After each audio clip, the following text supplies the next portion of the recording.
C'est un stage singulier qui se déroule au pied de Cordes sur Ciel. Des harpistes amateurs venus de toute la France ont en commun d'avoir construit eux-mêmes leur instrument. Sandra Varlevitch et Eric Korevitz les ont suivis juste avant leur concert de ce soir au théâtre Le Colombier des Cabanes. Au pied de la cité médiévale de Cordes sur Ciel retentissent des sonorités ancestrales.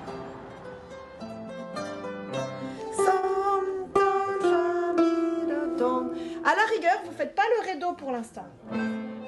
Musiciens amateurs ou néophytes, ils sont une douzaine à passer la semaine à jouer sur des harpes en carton.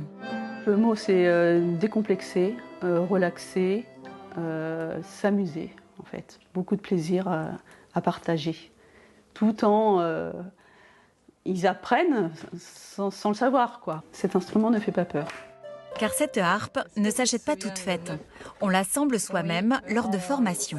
On a 3 éléments qui sont en bois, donc même si on appelle ça une harpe en carton, toute la structure n'est pas en carton parce que ça ne tiendrait pas les tensions de cordes. Et on a la caisse de résonance en carton. 2,5 kg et 24 cordes à tendre et accorder. Il faut 2 jours pour la finaliser. C'est et récréatif et sérieux, parce que ça a l'air tout simple comme ça, mais il y a beaucoup de petits détails. Et pourtant, ça reste accessible à tout le monde. C'est de l'à peu près pour commencer à accorder. Le fait de pouvoir la fabriquer, on se l'approprie complètement. C'est de la rencontre d'une musicienne et d'un menuisier qu'est née la pop harp.